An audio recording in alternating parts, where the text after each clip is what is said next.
ils dépendent de G et de H. C'est GH, ici juste H. Donc, on va adopter la même écriture qu'on a fait avant, mais cette fois-ci pour C, G et H séparément. C'est-à-dire, on va essayer de réécrire ces fonctions de transfert. Donc, comme ce qu'on a fait pour le cas de la poursuite, c'est-à-dire C est égal à un certain gain K sur P à la puissance alpha 1 fois R1 de P avec R1 de 0 est égal à 0. Même chose pour G, même chose pour H. Donc la limite de C, G et H sera égale à K, une constante sur P à la puissance, le nombre de pôles nuls dans la fonction de transfert correspondante. Donc là, dans la suite, on ne va pas considérer des perturbations échelon, perturbations rampe, mais on va se contenter juste de l'exemple de perturbation sous forme d'échelon. C'est-à-dire P1 de P égale à 1 sur P, P2 de P égale à 1 sur P. Donc 1 sur P, 1 sur P. Évidemment, 1 sur P, donc le théorème de la valeur finale, on va avoir P, E de P, donc P, E de P, donc le P va se simplifier avec le 1 sur P de P1 et de P2, et donc la limite de E de P, ça sera tout simplement la limite de ce terme-là quand P tend vers 0, puis de E2, c'est la limite de ce terme-là quand P tend vers 0.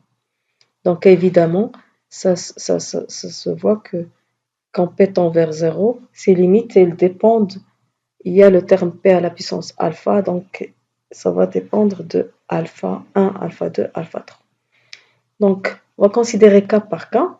Le premier cas, c'est le cas où le système en boucle ouverte, dans le système en boucle ouverte, il n'y a pas de pôle nul, il n'y a pas d'intégration. C'est-à-dire alpha 1 égale alpha 2 égale à alpha 3. Donc, la limite de E2 quand t tend vers l'infini, donc elle sera tout simplement égale à K3 sur 1 plus K1, K2, K3, avec un signe moins. Même chose aussi pour E1. Donc c'est une limite, c'est une erreur constante. C'est une erreur constante. Donc les échelons de position, ils entraînent des erreurs constantes. C'est-à-dire les échelons de position, là je parle des perturbations, c'est-à-dire des perturbations sous forme d'échelons. Ils vont donc en régime permanent ajouter, chaque perturbation va ajouter une erreur constante. Bien sûr, à la sortie en régime permanent. Deuxième cas, on va considérer le cas où le système en boucle ouverte contient un pôle nul, c'est-à-dire une intégration, et on va supposer que ce pôle nul, il existe dans la fonction de transfert h de p, c'est-à-dire dans la chaîne de retour, c'est-à-dire alpha 3 égale à 1. Alpha 3 égale à 1, donc on va avoir ici K3 sur P, K3 sur P, K3 sur P, K3 sur P. Si on veut calculer la limite, eh bien, la limite sera toujours, bien sûr, constante. Il suffit de réduire le même dénominateur et de faire tendre P vers 0. On aboutit à des erreurs constantes. Donc, bien que dans le système, il y a un pôle nul, eh bien, les erreurs, quand même, restent constantes. On n'a pas pu, c'est-à-dire la présence de pôle nul n'a pas pu rejeter l'effet des perturbations, c'est-à-dire annuler les erreurs engendrées par ces perturbations.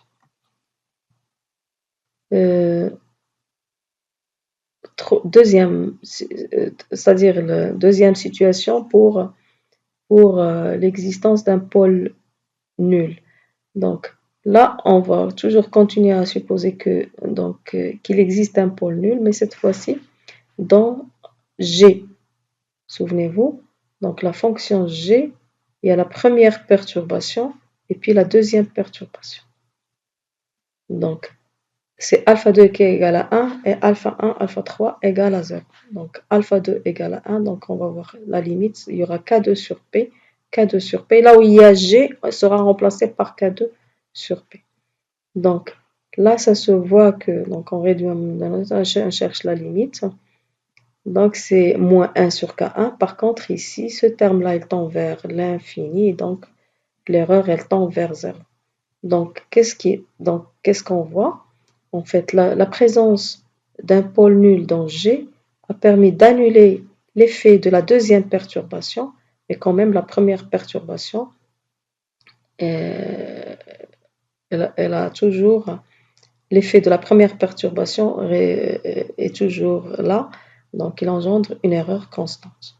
Donc, notons que la deuxième perturbation, donc on a le système dans la boucle, on avait G, la deuxième perturbation vient après le système G, la première perturbation c'est A. Donc, le pôle qui est dans G a annulé l'effet de la deuxième perturbation, la perturbation qui est venue après.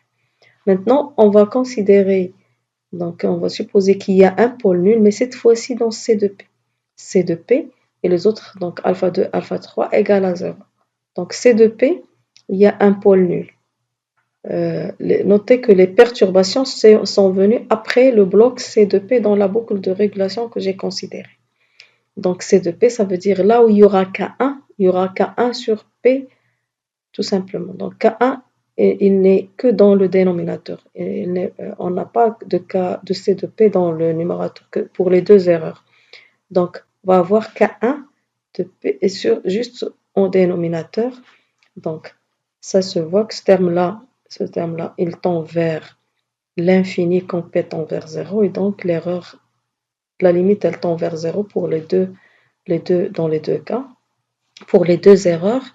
Et donc on voit très bien que la présence d'un pôle nul dans C de P a permis d'annuler les erreurs engendrées par les deux perturbations. Les deux perturbations sont venues après le bloc de C2. Donc, la conclusion générale, on a vu que l'erreur en régime permanent d'un système asservi, elle dépend du type de consigne. Bien sûr, c'est pas pareil si on suit un échelon ou une rampe ou un signal parabolique ou autre. La difficulté augmente et donc les exigences augmentent. Et type de perturbation, on a traité seulement le cas de perturbation constante. Le même raisonnement peut être fait pour perturbation de type rampe ou autre. Le nombre d'intégrateurs, donc l'erreur aussi en régime permanent, la précision elle dépend du nombre d'intégrateurs insérés dans la boucle ouverte, c'est-à-dire le nombre de pôles nuls qu'on a dans la fonction de transfert du système en boucle ouverte. Plus il y a des pôles nuls, plus on arrive à améliorer la précision. Soit on passe d'une erreur infinie à une erreur finie, ou d'une erreur finie à une erreur nulle.